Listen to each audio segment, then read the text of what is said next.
Lalit.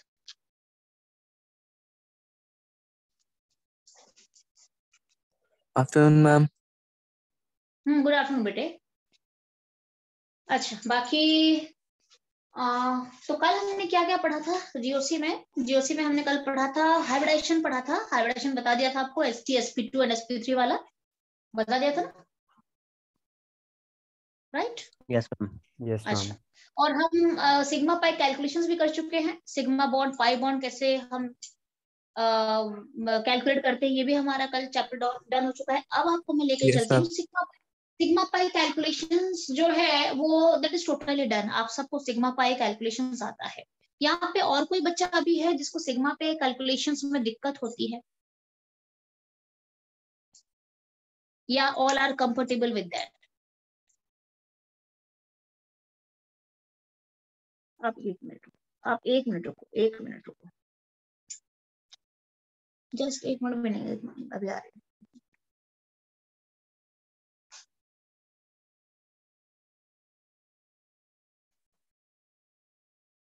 Wait wait, हाँ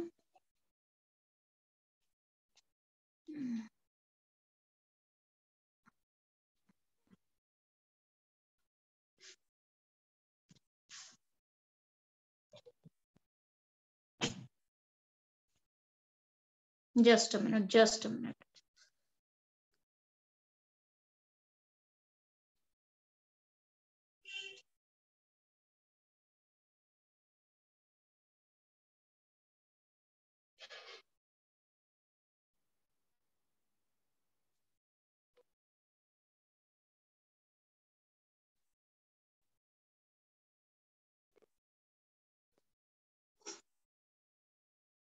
minute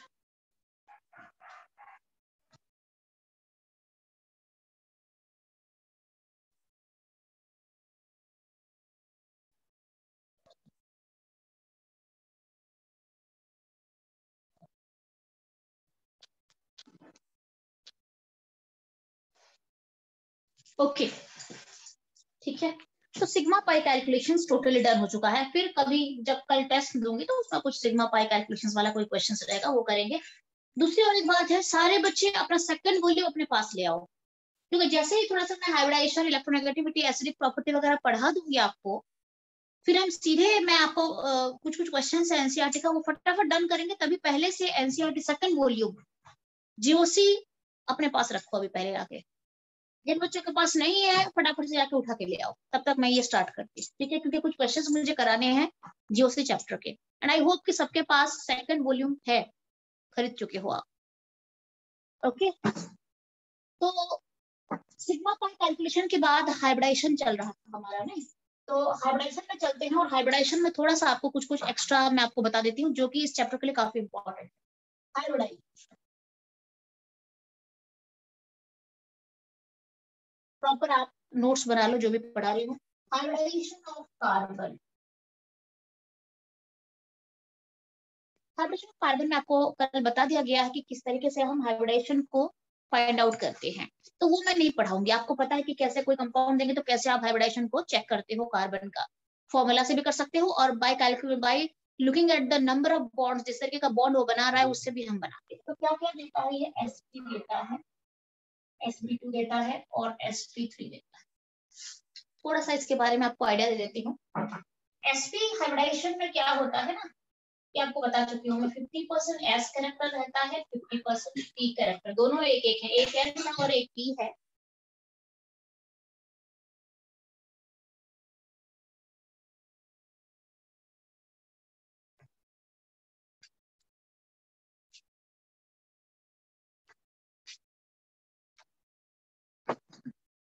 एक S है एक पी है, दोनों 50-50% रहता है। और अगर कार्बन का sp हाइब्रिडेशन होता है तो हम उस शेप को क्या कहते हैं बच्चे? उसको हम कहते हैं लीनियर शेप कहते हैं।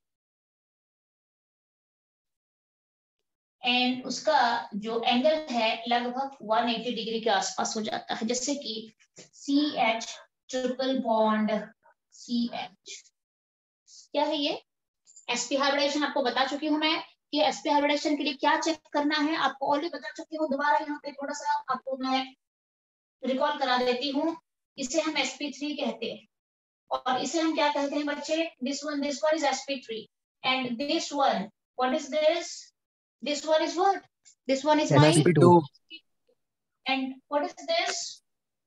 Ma'am sp, this is sp sp, and this is to sp. sp तो ये आपका आ चुका है sp. sp3, ये हो गया आपका sp2 and this is my sp and this is my also sp hybridization. ठीक है, ओके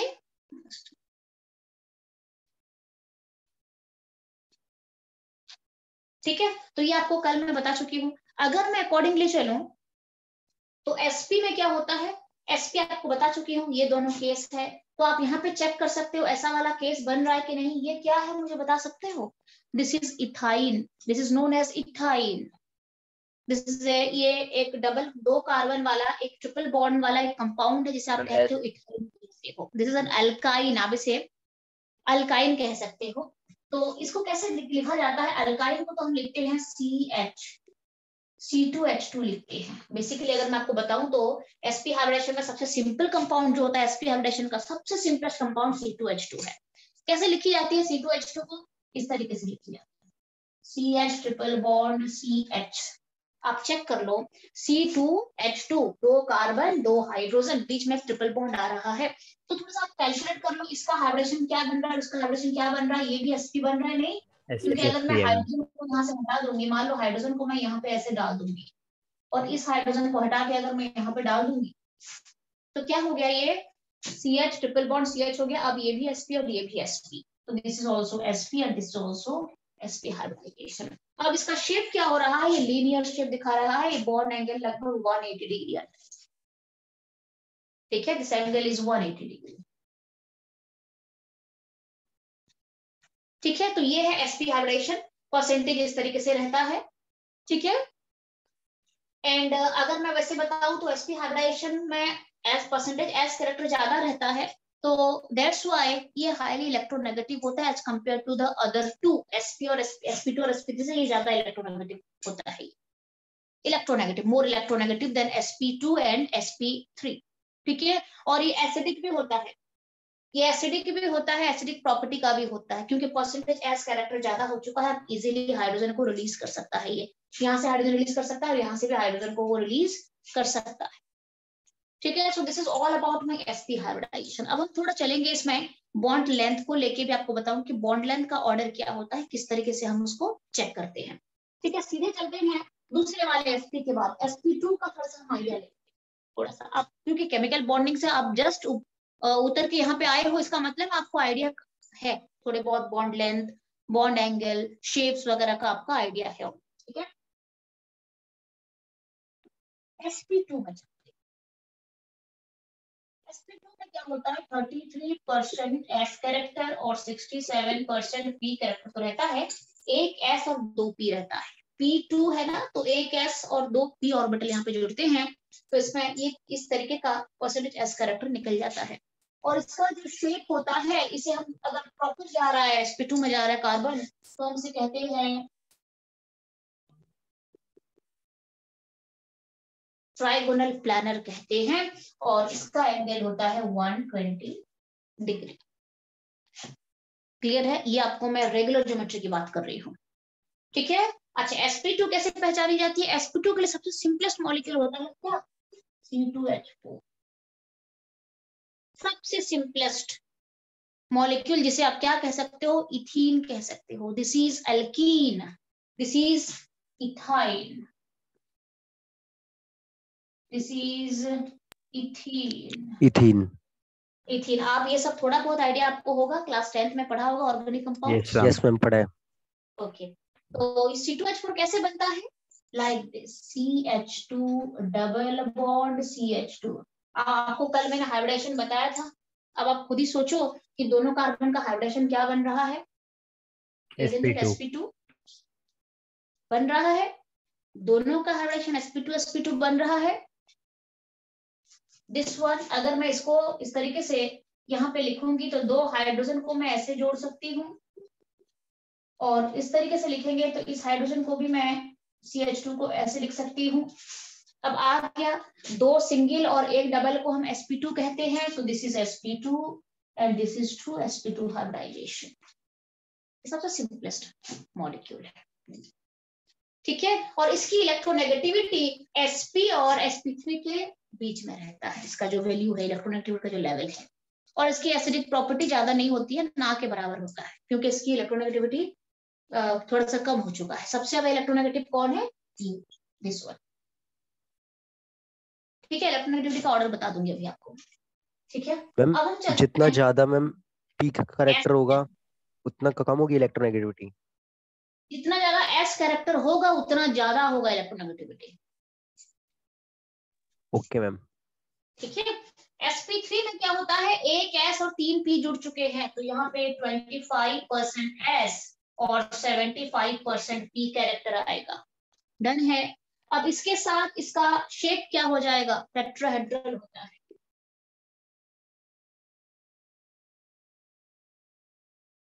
टेट्राहेड्रल होता है। अब ये प्लानर होता है, ये जो सब कुछ है ये पूरे प्लेन में है, ध्यान रहे पूरे प्लेन में रहेंगे, ये प्लानर है, sp2 जा रहा है ये, ठीक है। और ये प्लेन नहीं, ये पूरा एक लाइन में रहेगा, ये पूरा लीनियर है, ये लीनियर शेप का है, ये प्लानर शेप का है, और ये टेट्राहेड्रल है। टेट्राहेड्रल को कहते हैं नॉर्मल, उसका बॉन्ड एंगल 109 डिग्री होता है टेट्राहेड्रल का। जहाँ पे कार्बन का sp3 हाइब्रिडेशन दिखता है वहां पे लगभग एंगल इसी के आसपास जाता है, रेगुलर ज्योमेट्री टेट्राहेड्रल होता है, ठीक है। अब इसका मुझे बताना सबसे सिंपलेस्ट मॉलिक्यूल, तो वैसे मिथेन बनता है, isn't it? यस मैम, आप अगर मीथेन। ले सकते हो यस मैम। मिथेन, इथेन, ये सब आप ले सकते हो, मिथेन भी ले सकते हो, इथेन भी ले सकते हो, पर सबसे सिंपलेस्ट अगर मैं कहूँ एलो तो एल्केन्स ले सकते हैं। मिथेन है, हाँ मिथेन है सिंपलेस्ट। क्योंकि देखो सिंगल बॉन्ड तो यहाँ पे भी कार्बन का दिख रहा है, बट कार्बन का डबल बॉन्ड मुझे देखने के लिए, कार्बन का डबल बॉन्ड अगर मैं देखूं तो ये सबसे सिंपलेस्ट मॉलिक्यूल है इथाइन। ट्रिपल बॉन्ड के लिए, ये डबल बॉन्ड के लिए, सिंगल बॉन्ड के लिए आप ये भी ले सकते हो और C2H6 भी ले सकते हो, ठीक है। तो दोनों का रिप्रेजेंटेशन मैं आपको बता रही हूँ, और C2H6 ले लेते हैं, ये दोनों sp3 हाइब्रिडेशन दिखाएंगे। कार्बन का अगर मैं मीथेन लेती हूँ, मान लो मैं कार्बन का मीथेन लेती हूँ, तो मीथेन में ऐसे ही रहेगा ना, लाइक दिस,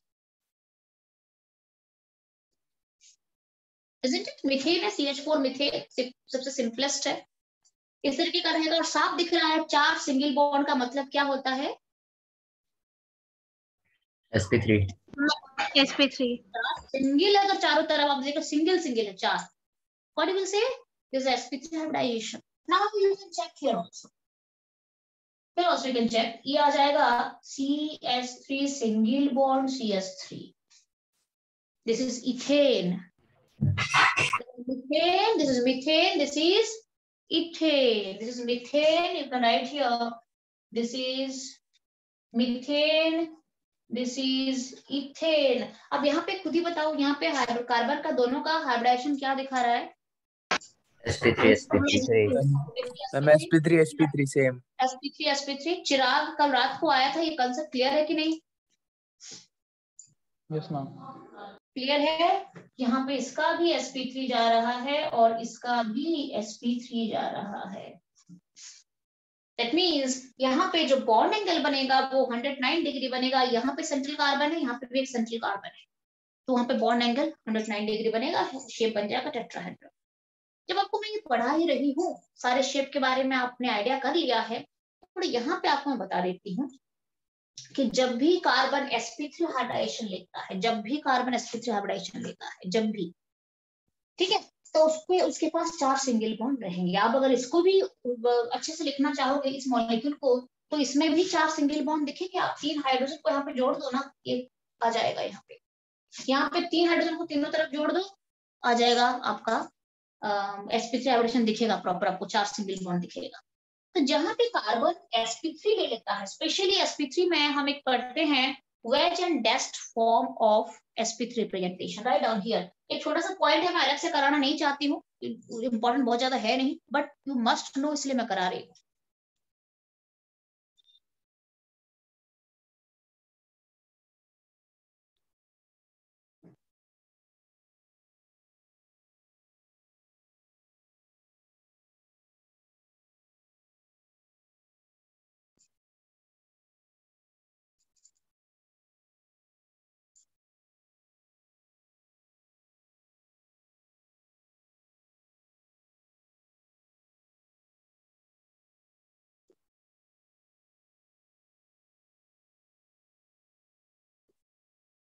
ठीक है, जब भी कार्बन का sp3 हाइब्रिडाइजेशन होता है तो उसके जो चार ग्रुप रहेंगे ना, sp3 कार्बन का मतलब होता है कार्बन के कितने ग्रुप जुड़ेंगे, कार्बन के चारों तरफ 4 ग्रुप जुड़ेंगे, क्योंकि अगर 4 सिंगल बॉन्ड रहेगा ऑटोमेटिक 4 ग्रुप जुड़ेंगे। 4 ग्रुप किसी भी तरीके से हो सकते हैं ना, मान लो मैं कार्बन यहाँ पे लेती हूँ तो मैं 4 ग्रुप को ऐसे रिप्रेजेंट कर सकती हूँ ना,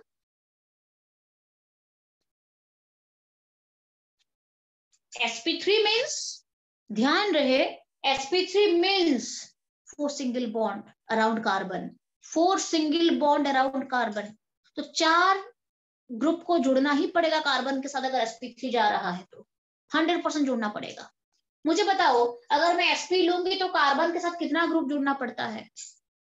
2। अगर मैं sp लेती हूं तो ये sp है, ये sp में कार्बन के साथ 2 ग्रुप को जुड़ना पड़ता है। sp2 जब मैं लेती हूँ कार्बन के साथ 3 ग्रुप जुड़ते हैं, देख लो 1 2 और 3 ग्रुप जुड़ते हैं कार्बन के साथ। पर जब मैं sp3 लेती हूँ तो कार्बन के 4 ग्रुप जुड़ते हैं। जरूरी नहीं है कि वो चारों के चारों ग्रुप हाइड्रोजन हो, क्योंकि ये मुझे बताओ इस कार्बन का हाइब्रिडाइजेशन थोड़ा सा आप चेक कर लो। यहाँ पे मैं कुछ और डाल देती हूँ, क्लोरीन डाल देती हूँ, यहाँ पे हाइड्रोजन डाल देती हूँ, यहाँ पे OH डाल देती हूँ, कुछ भी डाल देती हूँ, बट कार्बन का sp3 है कि नहीं, पहले बताओ मुझे। यस, कार्बन का sp3 है ना, ये भी तो कार्बन का sp3 है, ये भी तो कार्बन का sp3 है। मैं और एक आपको बताती हूँ,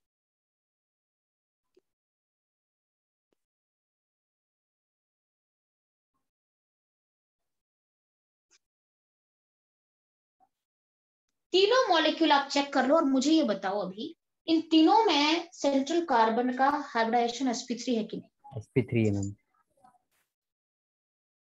यस क्योंकि मैम, sp3 को चेक करने के लिए हम बस यही देखते हैं कि कार्बन के चारों तरफ 4 ग्रुप है कि नहीं है, सिंगल बॉन्ड वाला। यस, कार्बन के चारों तरफ सिंगल बॉन्ड वाला 4 ग्रुप प्रेजेंट है, ये ग्रुप, ये ग्रुप, ये ग्रुप, ये ग्रुप, यहाँ पे सारे के सारे हाइड्रोजन है। यहाँ पे भी कार्बन के चारों तरफ 4 ग्रुप अवेलेबल है, ये ग्रुप, ये भी एक ग्रुप, ये भी सिंगल बॉन्ड, ये भी सिंगल बॉन्ड, 4 ग्रुप अलग अलग दिख रहे हैं। और यहाँ पे सारे हाइड्रोजन नहीं है, एक क्लोरीन है, एक हाइड्रोजन है, एक अल्कोहल ग्रुप है और एक मिथाइल ग्रुप है। यहाँ पे भी कार्बन के चारों तरफ 4 बॉन्ड आपको सिंगल दिख रहे हैं, 1 2 3 एंड 4, 4 ग्रुप दिख रहे हैं आपको। तो एक इथाइल है, एक मिथाइल है, एक एल्डिहाइड ग्रुप है और एक हाइड्रोजन है। पर तीनों के केस में कार्बन का sp3 शो कर रहा है, इजंट इट? तीनों में कार्बन का sp3 दिखा रहा है। अब कार्बन अगर sp3 दिखाता है मतलब उसको 4 बॉन्ड, डिफरेंट डिफरेंट ग्रुप, 4 उसके ग्रुप बनना बहुत जरूरी है। तो ये जो ग्रुप रहते हैं वो किस तरीके का स्पेस में उनका रिप्रेजेंटेशन कैसे होता है, कैसे वो रहते हैं, जिस तरीके से उनका रिप्रेजेंटेशन दिखाई जाती है उस फॉर्मेट को हम कहते हैं वेज एंड डैश रिप्रेजेंटेशन कहते हैं। तो कैसे रहता है, क्या ऐसे रहता है, क्या कैसे किस तरीके से रहता है? तो चलते हैं कि कार्बन sp3 हाइब्रिडाइजेशन में अगर 4 ग्रुप दिखाता है, 4 बॉन्ड सिंगल बनाता है, तो कौन से बॉन्ड कहाँ पे लाई करता है? तो ये मैं रब कर रही हूँ, ठीक है, किसी को नॉलेज के लिए चाहिए you can write it down. ये बिल्कुल बेसिक्स है, ये बेसिक्स के बाद मैं आपको फिर पढ़ाऊंगी, कहाँ पे लेके चलेंगे, मैं आपको लेके चलूंगी उसमें आपका आता है फिर complete condensed and bond line formula में चलेंगे। फिर ये थोड़ा बहुत आपको ऑर्गेनिक केमिस्ट्री का आइडिया होने के बाद फिर आपको मैं लेके चलूंगी आईपैक नेमिंग में।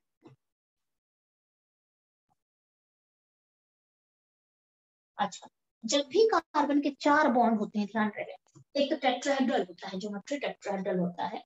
तो टेट्राहेड्रल कैसे रिप्रेजेंट करी जाती है? अगर ये कार्बन है तो ये एक ग्रुप, 4 ग्रुप है, ध्यान रहे 4 ग्रुप है sp3 में, sp3 का बता रही हूँ मैं। 2 ग्रुप प्लेन में रहेंगे, 2 ग्रुप प्लेन में रहेंगे, एक ग्रुप बाहर की तरफ रहेगा और एक ग्रुप अंदर की तरफ रहेगा। ध्यान रहे this is the representation for sp3 carbon, ठीक है। ये sp3 कार्बन का ये टेट्राहेड्रल शेप आपको दिखाया जा रहा है, ये टेट्राहेड्रल ज्योमेट्री है। अगर कार्बन के 4 अलग अलग सिंगल बॉन्ड बनते हैं तो कैसे रहते हैं, उसमें से एनी 2 एक प्लेन में रहेंगे। आपको जो यहाँ पे लाइन शो कर रही हूँ ये प्लानर है, मतलब ये ग्रुप और ये ग्रुप प्लेन में है, इस बोर्ड के प्लेन में ही रहेंगे। मान लो इस बोर्ड में मैंने कार्बन को रखा है, ये व्हाइट बोर्ड के अंदर मैंने कार्बन को रखा है, तो अगर उसके 4 ग्रुप हैं तो 2 ग्रुप तो प्लेन में ही रहेंगे, बोर्ड के ही प्लेन में रहेंगे, ये ऊपर और ये वाला। ठीक है, तो इसको मान लो ये हाइड्रोजन है, ये भी हाइड्रोजन है, ये भी हाइड्रोजन है और ये भी हाइड्रोजन है। ऑर्गेनिक केमिस्ट्री वैसे बहुत वास्ट होता है, बहुत ही ज्यादा इसके अंदर कंसेप्ट होते हैं, तो धीरे धीरे करके करते हैं। कार्बन के 2 ग्रुप, एनी 2 ग्रुप प्लेन में रहेंगे, एक ग्रुप आउटवर्ड रहेगा, मतलब आपकी तरफ रहेगा, अगर ये बोर्ड है तो आपकी तरफ एक ग्रुप रहेगा, एक ग्रुप अंदर की तरफ रहेगा, इनवर्ड द बोर्ड रहेगा। ये इनका 3 डायमेंशनल रिप्रेजेंटेशन है, ये 3D रिप्रेजेंटेशन है।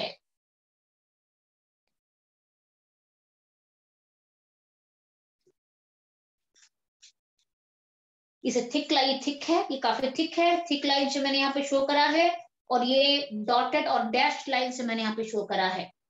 ये है sp3 कार्बन का wedge and dash representation. This is 3-dimensional representation, जहाँ पे 2 of the groups, any of the 2 groups will lie in the same plane, lie on the same plane. One will lie, or one will be represented towards you and out of the board रहेगा एक, और एक जो है वो inward the board रहेगा।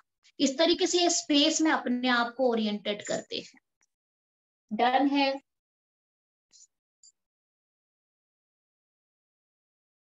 और यहाँ पे बिल्कुल फ्री रोटेशन यहाँ प्रोसीजर आप पे लिख दो। मतलब ये ऐसा कुछ फिक्स तो नहीं है ना कि मतलब ये वाला बॉन्ड या ये ना वाला ना, बाहर ऐसा कुछ रहेगा? नहीं, ऐसा कुछ नहीं है, बट हाँ मतलब 2 कौन प्लेन सा पे कहाँ पे रहेंगे, रहता है, एक अंदर और एक बाहर।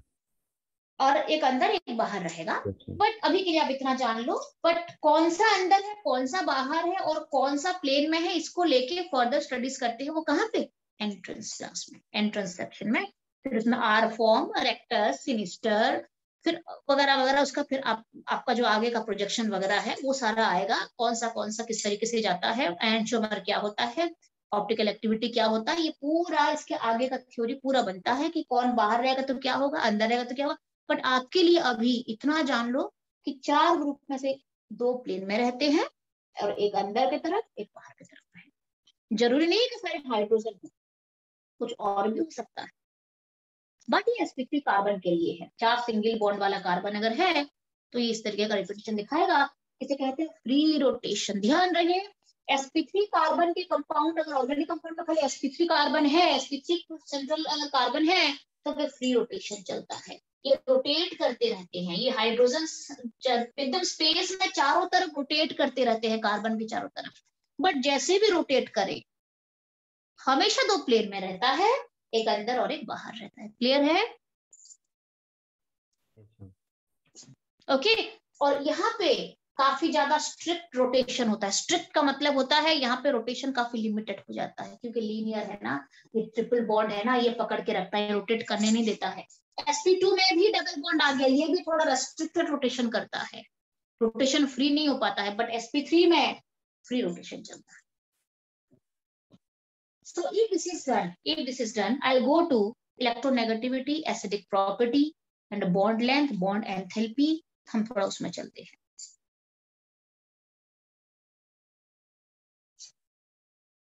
चलें, this is done. Yes, ma'am. Done है? सबने लिखा है ना? Everyone?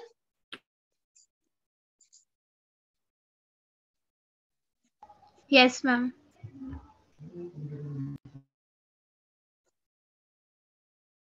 ठीक है, अब हम चलते हैं कि सबसे पहले चलते हैं इलेक्ट्रोनेगेटिविटी पे चलते हैं।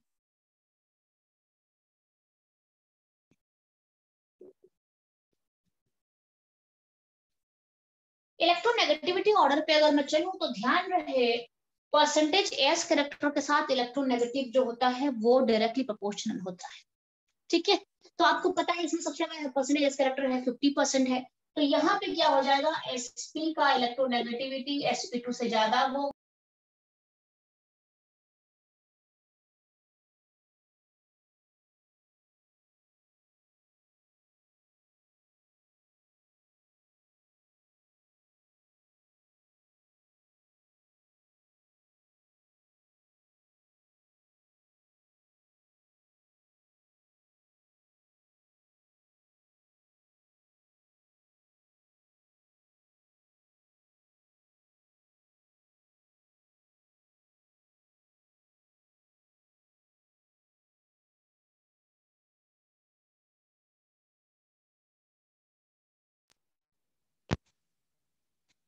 ठीक है बच्चे, कॉल आ गया था। हाँ, एक कॉल आ गया था।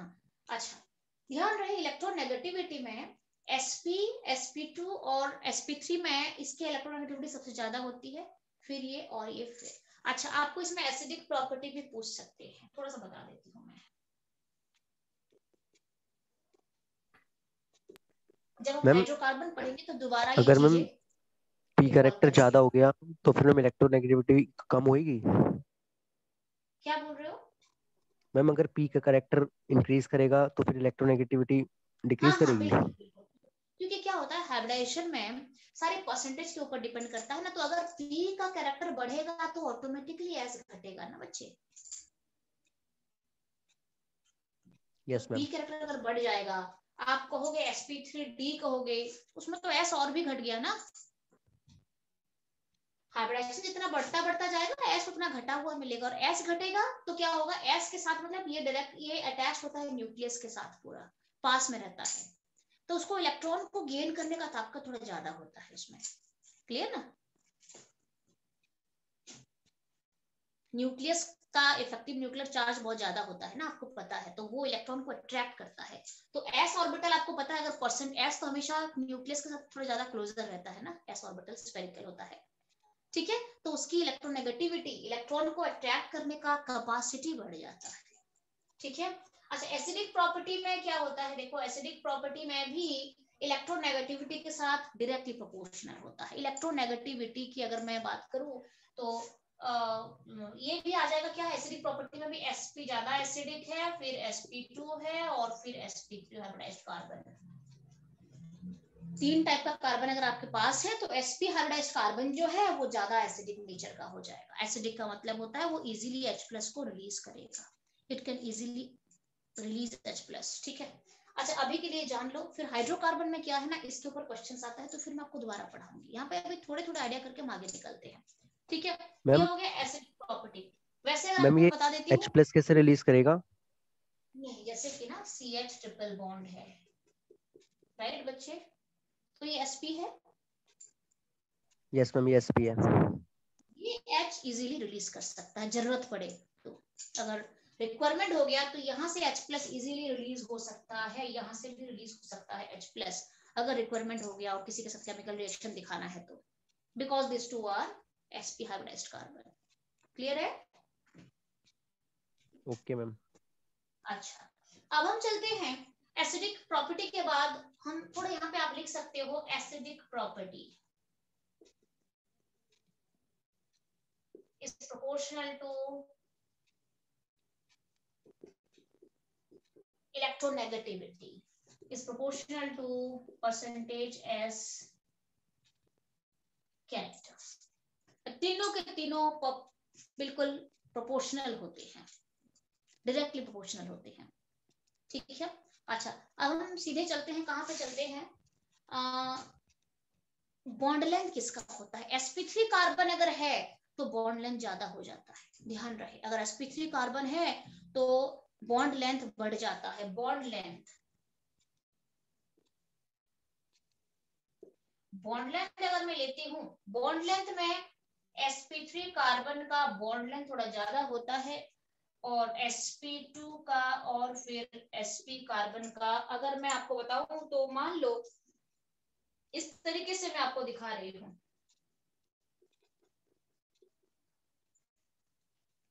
तो आप देख सकते हो यहाँ पे sp3 कार्बन है तो बॉन्ड लेंथ थोड़ा ज्यादा रहेगा, अगर sp2 कार्बन है तो बॉन्ड लेंथ थोड़ा खींचा हुआ मिलेगा, घट जाएगा, और sp कार्बन है तो बॉन्ड लेंथ और भी घट जाता है। मैं आपको बताती हूँ, तो बॉन्ड लेंथ की अगर बात करें तो sp3 कार्बन सिंगल बॉन्ड बनाता है डेफिनेटली, तो sp थोड़ा हम इसको दूसरे तरीके से करते हैं, इस तरीके से आपको समझ में आ जाएगा। छोड़ो इसको, छोड़ दो, आपको समझ में। Bond length, carbon single bond अगर है तो बॉन्ड लेंथ क्या होगा, सबसे मैक्सिमम रहेगा, ये आपको बेटर समझ में आएगा। अगर कार्बन डबल बॉन्ड लेता है तो इसका बॉन्ड लेंथ घटा हुआ मिलेगा, क्योंकि दो बॉन्ड हो गया ना, तो दो बॉन्ड में थोड़ा टाइटनेस बढ़ गया, तो ऑटोमेटिकली बॉन्ड थोड़ा सा शॉर्टर हो जाएगा। अगर तीन बॉन्ड लेता है कार्बन, किसी के साथ भी कंपाउंड बनाता है या फिर खुद के साथ भी अगर कंपाउंड बना रहा है, कार्बन कार्बन का ट्रिपल बॉन्ड रहता है, तो क्या है, ये और भी टाइट बॉन्ड हो जाएगा। इसका मतलब क्या है, बॉन्ड और भी शॉर्टर या छोटा हो जाएगा। तो सिंगल बॉन्ड इज लॉन्गर, अगर दैट मींस sp3 अगर है तो सिंगल बॉन्ड लॉन्गर होगा, डबल बॉन्ड रहेगा, उसके बाद ट्रिपल बॉन्ड का थोड़ा बॉन्ड लेंथ और भी घटा हुआ मिलेगा। अगर बॉन्ड एंथैल्पी की बात करें, बॉन्ड, ये बॉन्ड लेंथ का ऑर्डर है, बॉन्ड एंथैल्पी क्या रहता है? ये तो आपने बताया था ना कि बॉन्ड लेंथ और बॉन्ड ऑर्डर इनवर्सली प्रोपोर्शनल है, तो उससे समझ सकते हैं इसे कि मतलब सिंगल बॉन्ड है। सेम कंसेप्ट है, सेम कंसेप्ट। बिकॉज हम केमिस्ट्री पढ़ रहे हैं तो मैं थोड़ा सा आपको लिखवा देती हूँ ताकि एक जगह पे आपका सारा नोट्स बन जाए। बॉन्ड एंथैल्पी क्या है, किसकी, इन तीनों में किसकी बॉन्ड एंथैल्पी ज्यादा होगी मुझे बताना। इसकी बॉन्ड एंथैल्पी सबसे ज्यादा, क्योंकि ट्रिपल बॉन्ड की होगी यस मैम, मुश्किल होगा तोड़ना उसे। बॉन्ड एंथैल्पी का मतलब होता है बॉन्ड तोड़ने के लिए कितनी एनर्जी चाहिए। इस बॉन्ड को तोड़ने के लिए ज्यादा एनर्जी चाहिए, इस बॉन्ड को तोड़ने के लिए ज्यादा एनर्जी चाहिए, या इस बॉन्ड को तोड़ने के लिए ज्यादा एनर्जी चाहिए? डेफिनेटली ट्रिपल बॉन्ड को तोड़ने के लिए चाहिए, ट्रिपल बॉन्ड को। ठीक है, क्योंकि इसमें 3 बॉन्ड है, मुझे तोड़ना पड़ेगा। एक सिग्मा है और 2 पाई है इसमें, इसमें एक सिग्मा एक पाई, इसमें खाली सिग्मा है, तो इसको तोड़ने के लिए ज्यादा एनर्जी चाहिए। दैट मींस क्या कि बॉन्ड एंथैल्पी ट्रिपल बॉन्ड का ज्यादा होता है। So you can write like this, इसकी बॉन्ड एंथैल्पी ज्यादा है, डेफिनेटली बॉन्ड एंथैल्पी ज्यादा है। अच्छा, स्टेबिलिटी किसकी ज्यादा है? स्टेबिलिटी तो इसकी ज्यादा होगी ना मैम, ट्रिपल बॉन्ड की। ट्रिपल बॉन्ड की ज्यादा होगी। स्टेबिलिटी भी तो ज्यादा इसका हो जाएगा, क्लियर ना? तो स्टेबिलिटी, क्योंकि स्टेबिलिटी और बॉन्ड एंथैल्पी भी डायरेक्टली प्रोपोर्शनल होते हैं। तो स्टेबिलिटी की जब बात आती है, सेम ऑर्डर आपको लेना है। ये आ गया आपका word, this is your stability concept. किस तरीके से हम स्टेबिलिटी चेक करते हैं, ठीक है। अच्छा, अगर ये कंसेप्ट डन हो गया है तो पूरा लिख दिया आपने, ठीक है। इसका मतलब है आपको पता है बॉन्ड एंथैल्पी और स्टेबिलिटी का डायरेक्ट रिलेशन होता है। ये दोनों, अगर बॉन्ड एंथैल्पी बढ़ेगा तो स्टेबिलिटी भी बढ़ जाएगा, और बॉन्ड लेंथ का थोड़ा इनवर्स रिलेशन होता है। अगर ये दोनों बढ़ेंगे तो बॉन्ड लेंथ घट जाएगा, ऑटोमेटिक है, बॉन्ड लेंथ जो है वो घटा हुआ मिलेगा। तो ये स्टार्टिंग के कुछ पॉइंट है जो आपको बिल्कुल पता होना जरूरी है, बहुत जरूरी है। तो मैंने आपको ये बता दिया हाइब्रिडाइजेशन को लेके कौन कौन से कंसेप्ट यहाँ पे पूछे जा सकते हैं। अब आपको मैं थोड़ा लेके चलती हूँ कि ऑर्गेनिक कंपाउंड, हम एल्केन एल्कीन क्या है ये बाद में देखेंगे। तो आपने अभी क्या क्या करा है, अभी आपने क्या क्या करा बच्चे? अभी आपने सिग्मा पाई कर लिया, हाइब्रिडाइजेशन वगैरह देख लिया, आपको मैंने काफी सारे कंपाउंड्स भी दिए थे तो उसमें भी आपने चेक करा।